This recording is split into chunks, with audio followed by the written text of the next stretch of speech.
Okay, so today is going to be a little bit simpler. I hope, at least I think. um, I don't have as many images and trying to keep it a bit light because it's already intense. But yeah, we're going through another rebirth through the portal of the solar eclipse that we're coming up on. Collective consciousness on the planet is getting more powerful. Galactic transmissions that we've been receiving since around the 4-4 portal to support our process. There's a lot going on with interdimensional weaving now and how it affects the physical body. And the meditation will be focusing on the intention is to stabilize the stage of rebirthing process by supporting the interdimensional flows through all aspects of our physical being in alignment with our unique soul's missions for this next phase of the ascension. So some of you probably might remember this image. I've shared it like on social media and a blog. So it represents, it's a crystalline star icosahedron that was planted into the earth. Mainly it's functioning at the 8D earth, which relates to our high heart. So our high heart at that thymic level is connected to unity consciousness. And so during the equinox, this last spring equinox, it was really activated on the planet. And it's also has like since it's crystal, even though it's 8D, it's crystalline, it has like a ringing kind of vibration to it. And it can be vibrating the bones. I think some of our autists can be having a rough time from feeling the ringing of this crystalline star icosahedron. And so today, Sammy, about an hour ago, she said that Christ consciousness is anchored into the planet, and it's anchored to this now. And so this image, this golden sphere, represents collective consciousness now rising. And if any of you saw a vlog I put out a few days ago, it's on YouTube. It's part 2 of the embodiment of the autists. I mentioned that there's this young autist who's 14 years old, connected with me, and she was saying that there's 9 of them working on refining this connection of this collective star icosahedron around the planet, and so it's just going to get stronger. And so she's saying right now, actually, that it's weaving through interdimensions so that people can more physically experience this Christ consciousness. And Christ consciousness meaning it's that Christ Sophia consciousness, which is based on the tri-wave, or the Trinity, as it's known. The Father, the Trinity as we know it would be the Father, the Mother, and the Christ Sophia, that feminine aspect as well, which we all have within us. And so this, this golden sphere representing the golden age that we're entering, really that we have entered in this epoch. So we're going to make more time jumps. Just come on. Oops. Okay, so this was something that I drew right on the equinox, which was on after our last meeting, 3/22, which it actually fell on. So it represents that the future is here, and the rock and these sort of mountains kind of anchoring that future here. And these two golden trees of the golden age. And I don't know why, but I was like, I have to draw these openings almost like a cave opening. And then this rabbit wanted to be there as well. So the rabbit, in caves, kind of referring to inner earth changes as well. It's sort of like, the analogy is sort of like, as we are changing our inner world, we manifest something new. And so is the earth, as the inner earth now is etherizing, or becoming lighter, more spiritualized, then the earth, she is also then going to manifest something new. And also then representing the treasures from the inner earth, and the the rabbit representing kind of going in, living on ground, kind of being on ground, but also going into the earth, kind of representing like the treasures that come from it. Also the rabbit that multiplies very rapidly, kind of that representing that exponential co-creation. And then also the rabbit, right? For others who are just awakening, right? Falling down the rabbit hole, if you weren't aware of what was going on before, then there's an even deeper awakening, that's going to happen for some of these people. So anyway, I felt excited to share that here today. Come on. Okay. So this is a transmission right around that 4 vortex. We were coming up to Antares, which is a star from Scorpio. It's one of the main stars of Scorpio, the constellation Scorpio. Was emanating out these sound waves to disrupt Gravitrons. So sort of like what we were just talking about in the beginning, it's not just a couple of things, a few things that create this fallen matrix, a closed system. But there's something called Gravitrons, and thank you to Lisa Renee in Ascension Glossary. She says, which is from there, the Gravitron is part of the beast machine that holds the tilt of the planet Earth at its unnatural and artificially sustained 23.5-degree angle, and is becoming aligned with the natural Earth's staff. Metatronic races created the Gravitron vortex networks to link portals in our sun and Earth, twisting the planetary blueprint into unnatural configurations called demon seed. Metatronic reversals are manifested into spirals that harness the gravitron to create unnatural artificial gravitational fields on this planet. So the gravitron is an electromagnetic harness field that is part of a larger electromagnetic harnessing structure called the net. These are black hole technologies that are orchestrated on purpose, through which this planet has been imprisoned by these fallen forces of NAA. And NAA stands for a negative alien agenda. But I'll put the link in, when we upload the video, to the Ascension Glossary, this Ascension Glossary term, so you can look more at it. But it's the feeling that I have is, there are pieces of this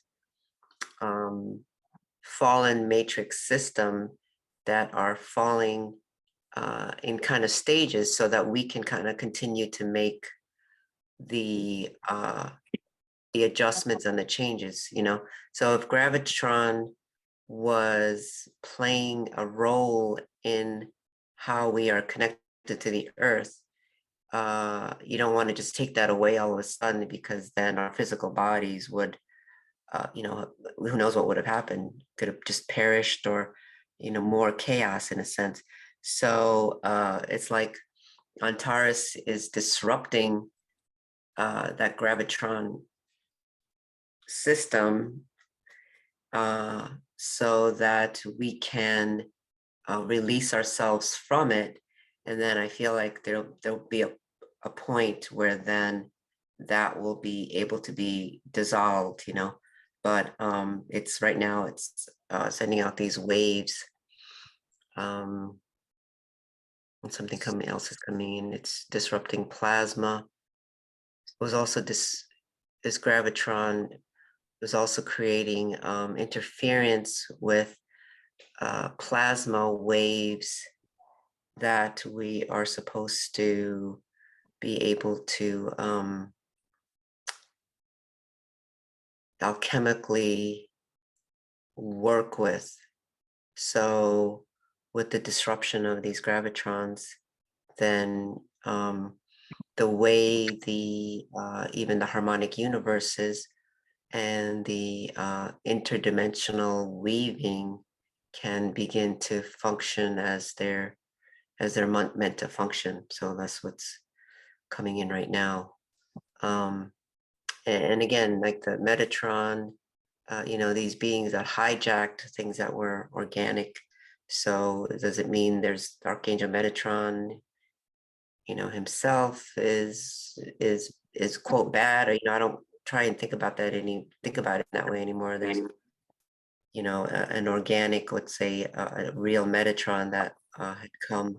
My understanding is, you know, that came to help the Earth some 40 or 50,000 years ago, and then was captured into this some black hole system of reversals, and then inverted the Metatron codes, then inverted and used to eventually then create this very dense 3D matrix. So anyway, that's the way I've come to look at it. So the Galactic Transmissions. So this is represents Alpha Centauri, and I guess there's 3 main stars in Alpha Centauri, and Proxima is actually the smallest star, but for some reason, in conjunction with the other 2 stars of Alpha Centauri, Proxima, I guess it's the most like the Earth.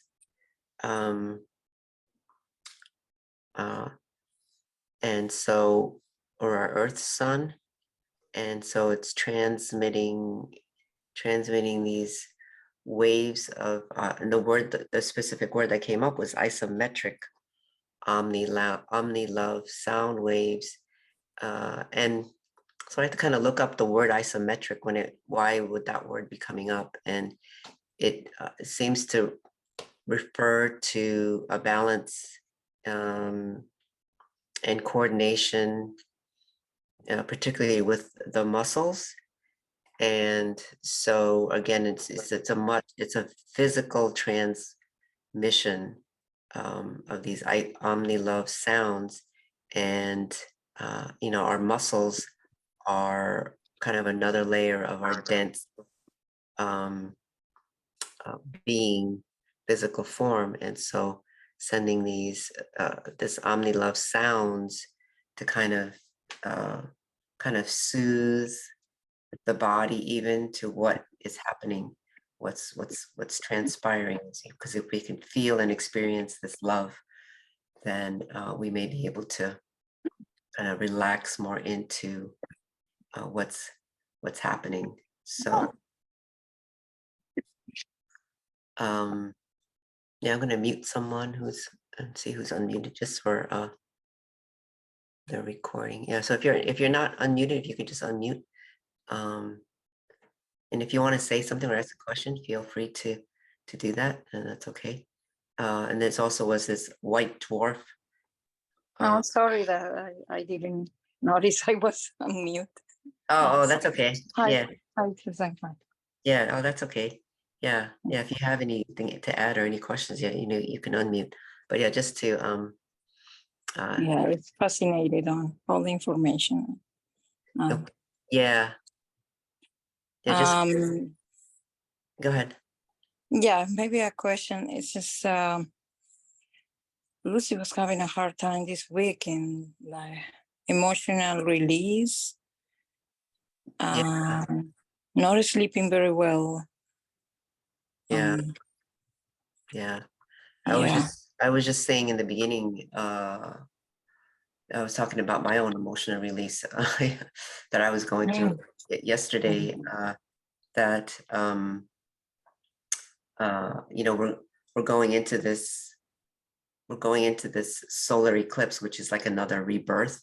And so we're kind of rebirthing in these kind of stages. And so as we get ready for rebirth at each stage is more and more of like what can't come with us,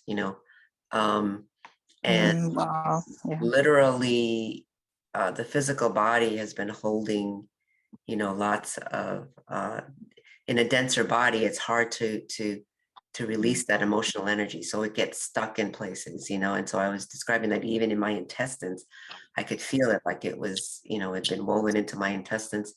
And I was just having a real experience of all the things that I've been experiencing myself that I've had to hold in, to take care of my kids and take care of Sam, and the frustration, and my own inner child, feeling like I feel like I'm working so hard at times, and and Sammy will get agitated with me because if there's too much energy and I'm just trying to brush her hair and things like that. I just that childlike part of me just that just felt like it just like it just doesn't want to do this anymore. It's just it's in my own pain and the trauma, living with that. So and like I was describing also, when we're embodying, and the autists too, they're embodying, they're functioning more at like that oversoul level, but they're still connected to this physical body that is dense. It's a different physical connection, but it's still dense, and it came into the same kind of system that we all did. So it's imprinted with,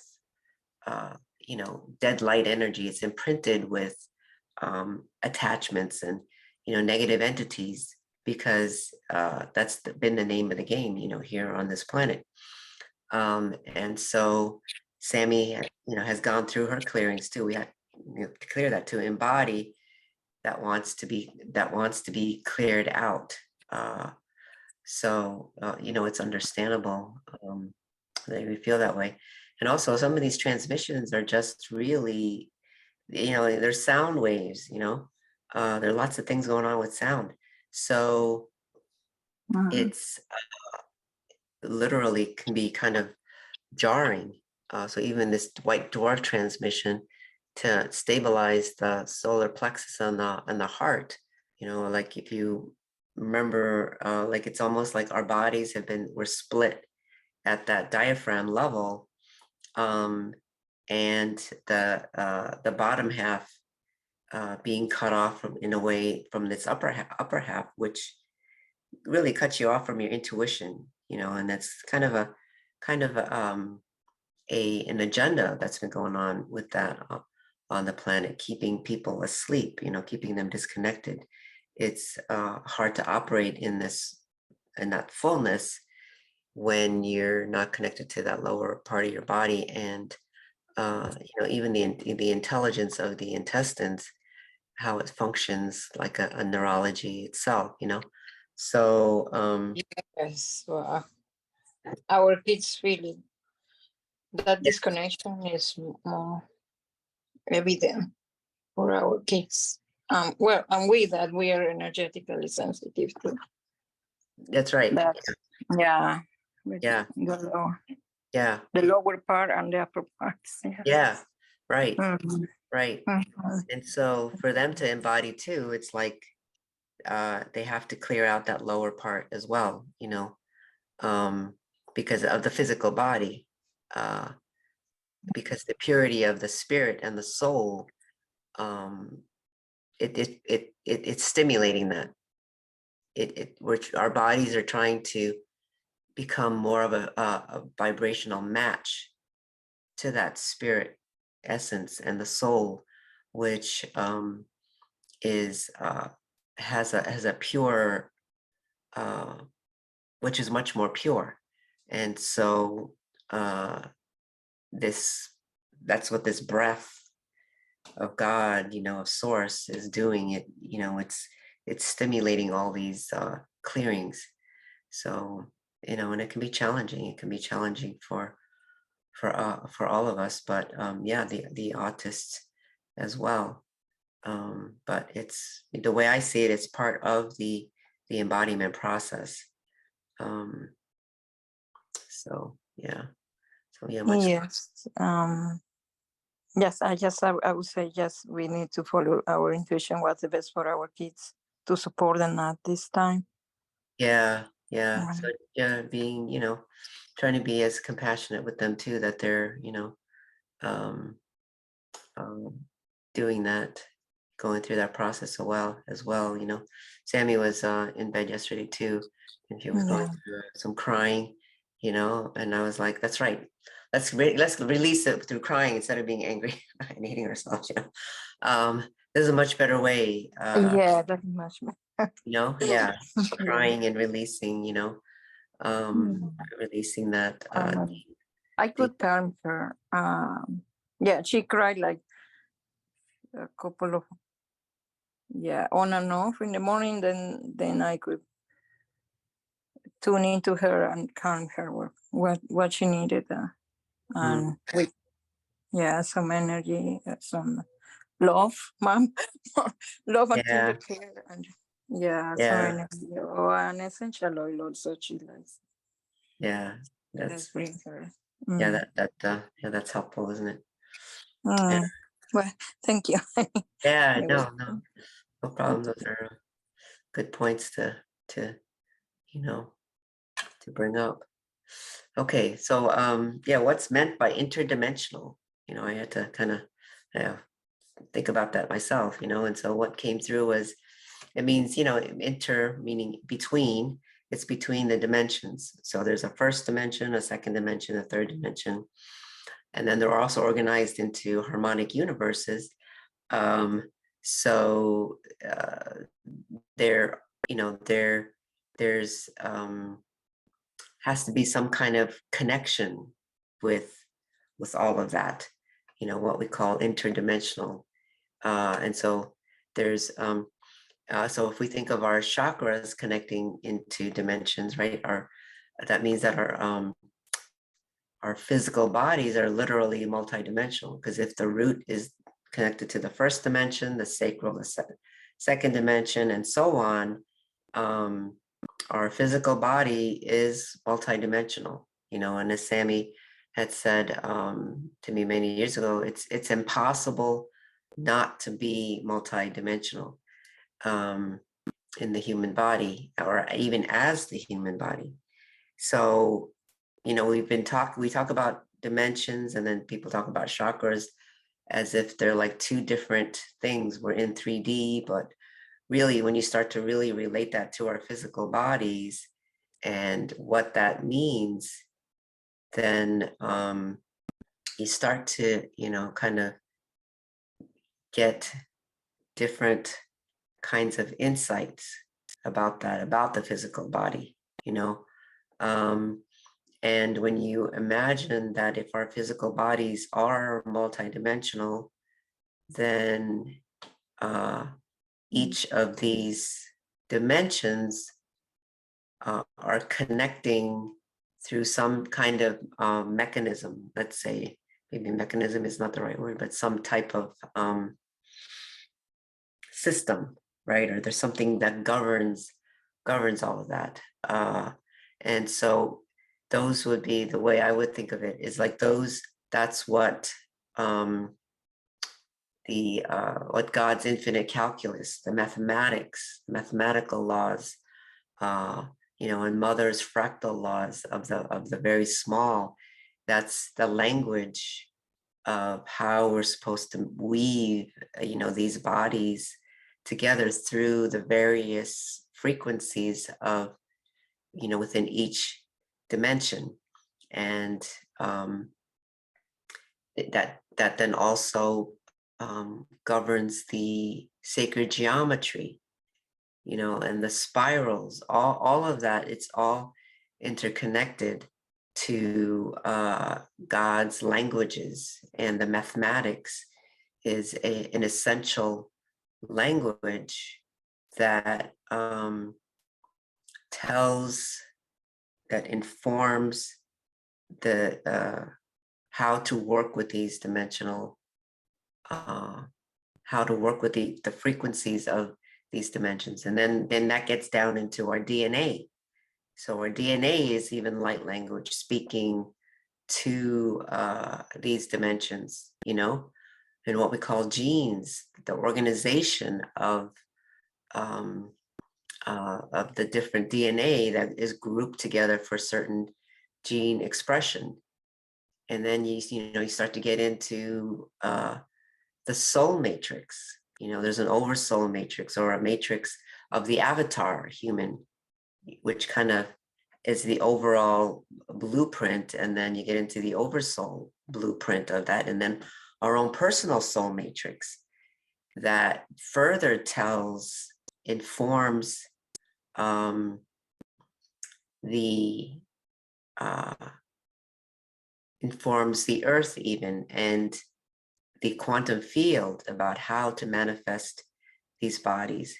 Then you start to feel the intricacy of the alchemical process that takes place from how the interdimensional field is supposed to weave together, and so there are these layers of, even, I don't know what we might call just mathematical laws or alchemical laws that works with all of it. And it's complex. And, I couldn't explain all of it here, and describe it, but I can feel the awe and the wonder of what that means, and that truly we are manifesting. It's like magic. We are magic, to be here in this form, and how physical stuff just in general is manifest. Something is coming in about metals too, and how the metals come into to work with the alchemical principles and the laws, and the elements themselves. It's very, very complex, but really, really beautiful when you start to kind of think about that in that way. And so again, kind of going back to that fallen matrix idea, then when you can bend the natural laws, bend mathematical laws, and create these siphoning systems to siphon our energy outside of this 3D system that's siphoning out our life force energy as well, then you can kind of get a feel for why it's been so difficult for us to get out of 3D paradigm and stay at that consciousness level, even though we have great teachers that try to teach us about what that means, and what it means to be a God in human form, and those kinds of things. It's different when we can really start to feel it in our bodies, But anyway, so the interdimensional flows are meant to weave through us and all the various frequencies from each dimension. The alchemical process is what manifests the physical body. And even so, the fascia network has been coming up a lot, facilitates this interdimensional weaving and supports communication between organs and body systems. this process is being amplified during this phase of rebirth. So I know some of you, probably been working with the fascia network as well, and that information and light actually moves much faster through the fascia network than it does through our nervous system. It's like, instantaneous, the way light goes through. And so we'll be doing some clearing of the fascia network. There's like, I was seeing last week, these almost like micro fine tubules that goes through even the fascia network, and again, runs through the organs. And the interdimensional weaving will really support the communication between body systems and our organs as well. And the personal soul matrix, right, which contains the information of each individual's unique weave. And so that would contain like what your unique gifts are. Why are some people gifted in some things and other people are gifted in something else? And and even within families where they might carry certain traits and they have resemblances to family members, two siblings can have very different talents. Or why one child, after a whole family of doctors may suddenly, this child chooses to become, a musician or something. So that's what our soul matrix is supposed to be about. And the personal soul matrix is activated by the breath of God, that spirit that comes through. And if some of you might remember, even a few months ago, one of the things that we were shown is that when the egg and the sperm is fertilized to create you, that the cell division of that zygote, right, is activated by spirit first, by the breath. And it activates that zygote and says, you are here and this is what you're meant to be. Here, this is your unique soul mission. And then it begins that cell division process. And even at that stage, it was being interfered with by these, quote, multidimensional kind of archons, so to speak, for lack of a better word, that's been absent, not in our awareness, because when we're functioning mainly in 3D consciousness, we weren't able to see what's going on in the multidimensional field. So so this is a what I call a twilight or interdimensional activation. So twilight kind of representing that state, of that in-between state. And this one is representing like from day into night. I know it's probably darker than what twilight would actually be. But this is the sun, and actually behind it is an image of that. I don't know if any of you might remember it was like that 22nd dimensional sun star that these sun star kids had activated. And it's, coming through our sun. And again, kind of going back, I'm referring to those gravitrons that I talked about earlier, that has been interfering with this earth and sun connection, right? The sun kind of representing a soul, in a sense, for our continued ascension. And when you're disconnected from kind of disrupting that flow, then it also contributed to our fallen consciousness and looping in that 3D consciousness. So that sun star is also emanating through our physical sun. And now with the gravitrons being kind of disrupted, it's like we can get more of that real energy exchange and transmission from our physical sun, which is also going to enhance our physical health, right? We rely on the sun for physical well-being and for much of life to grow on the planet. So if any of you been following a bit of that geoengineering, what goes on, they're trying to block out the sun. They're trying to, oh, it's too hot.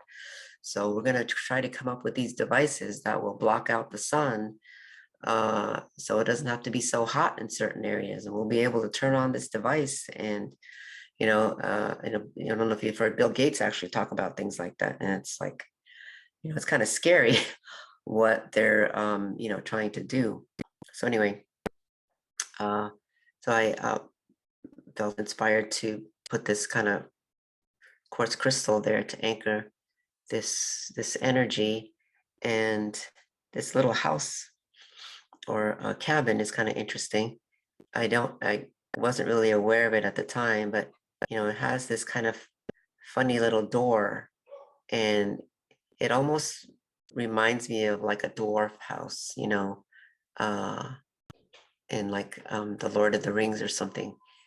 It's kind of, there's something about it, the way the door is, that speaks of kind of magic, I'm gonna turn sorry, I should have turned the brightness up a bit. So this notion of magic coming back to us, that our world is really magical, is what it comes down to. Okay, so this is a golden obsidian that Sammy had inspired me to draw a couple of weeks ago. So obsidian, so I had to look it up, and so obsidian, right, is when molten lava or magma cools rapidly. So it's also known as then volcanic glass. The gold color comes from trapped water vapor, and it can reflect out as like gold or silver sparkles.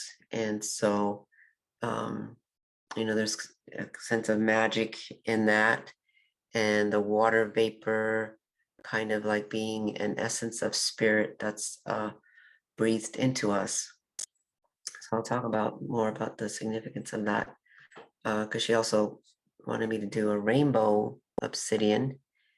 It's also made from volcanic lava, but the rainbow colors comes from different elements such as iron that gets trapped in the obsidian as it's cooling, as it's rapidly cooling. So I thought that was cool. I didn't know that's what rainbow obsidian was. So probably other metals like copper and I don't know why cobalt comes up, but cobalt is coming up. So Sammy said these kind of obsidians are to assist us in weaving trace elements into our body that support our overall health and body system communication as well. Kind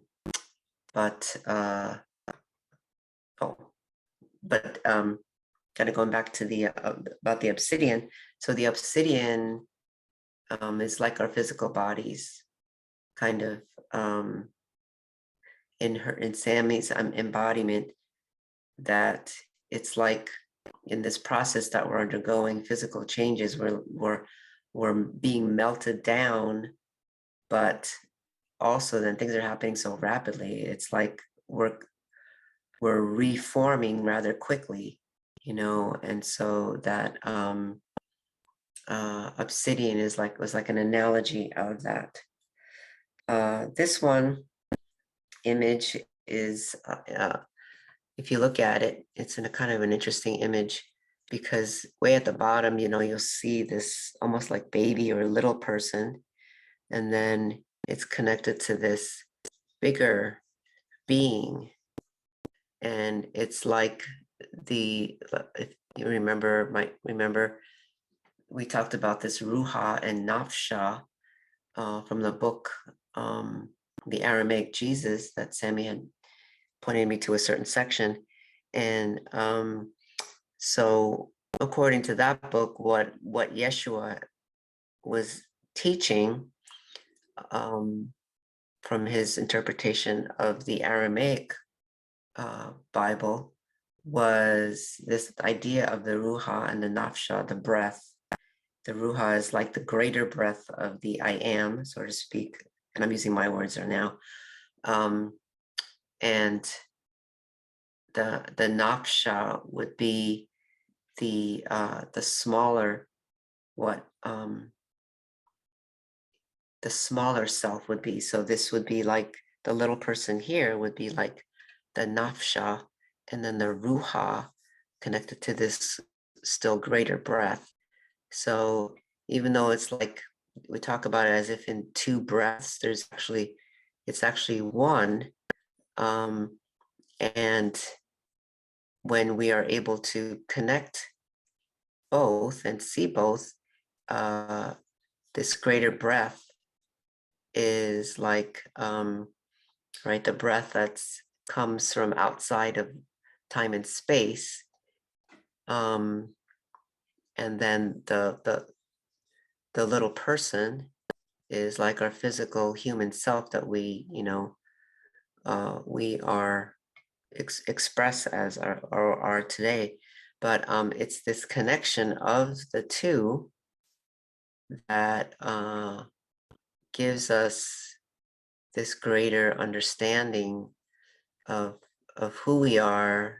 And and again, going back to that soul mission of what this little person and the personal soul matrix is here to do. So Sam and these autists weren't going to embody until they could remain connected to that greater I am, the greater all that is from outside of time and space.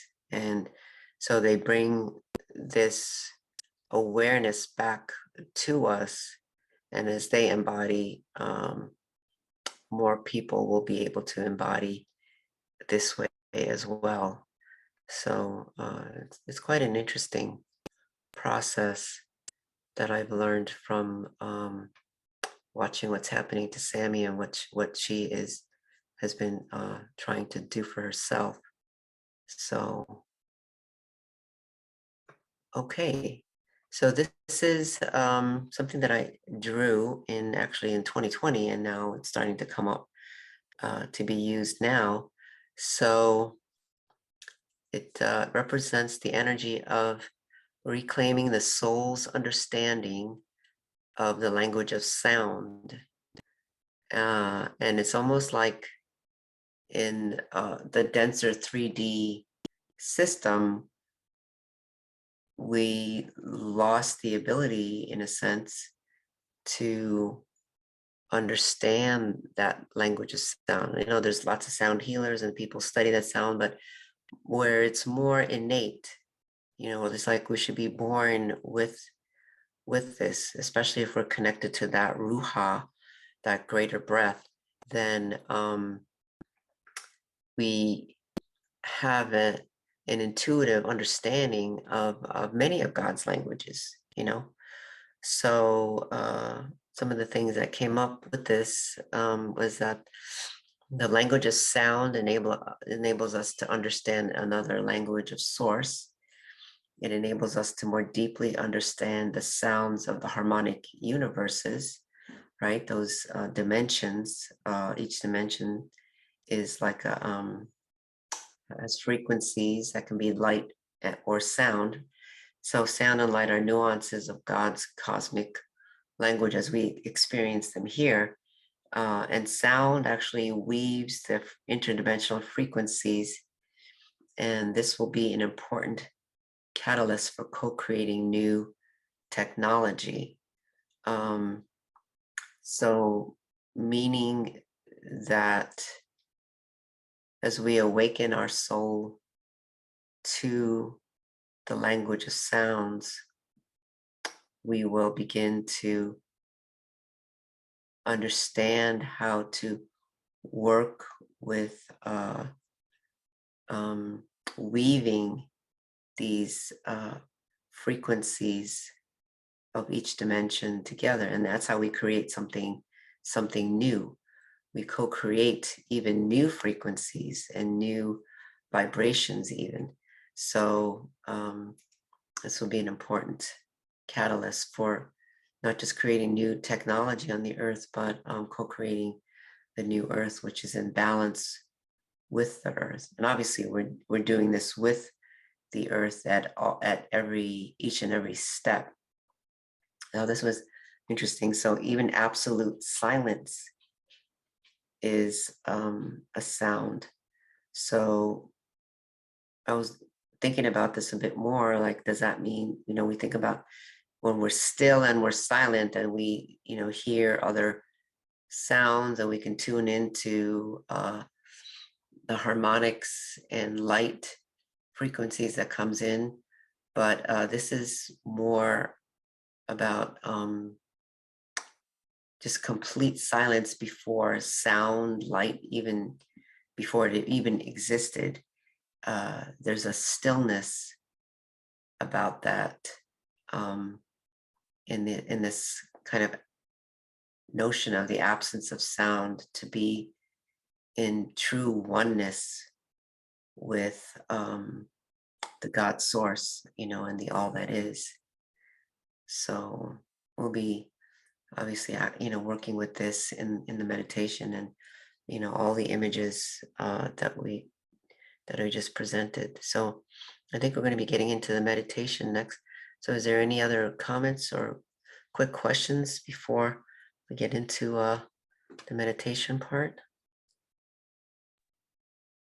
Hello, it's Heather and Linda. Just when you were talking about the language of sound, I was just curious if you heard of a lady named Sherry Edwards. It seems that she has that ability to. Oh yeah, hear somebody. I saw her in an interview. Yeah. Yeah, Okay. and she can hear all the different sounds within the voice and how they interpret into, what's going on with them emotionally, physically, all the above. And The body speaks its own It's like, language, and "Ooh." she can read, she can hear that language and read the language on a voice print. Yeah. I- Yeah, I saw her in an interview. Yeah, she was fascinating. Go ahead, Heather. What? I just If you go on her website, you can do a free voice sample. Yeah, I'd Exactly. seen that. I had seen that several months ago when I looked at it, but I never got back to her website, But yeah, SherryEdwards.com, I think it is. yeah, okay. Spelled SHARRY. SHARRY, yeah. Yeah, instead of- She had that ability since she was a child, right?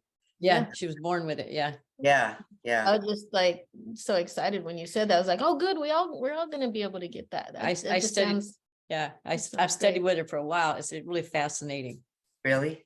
Yeah. Mhm. Yeah, I I bet. invite that ability. Yes. Yeah. Yes. Sounds like Yeah. fun. Yeah. Always. I know. Yeah, and I think I'm sure her work is going to go even do another level, with what's happening on the planet. Well, You I know, hope it does, because she's been blocked all of her life with Yeah.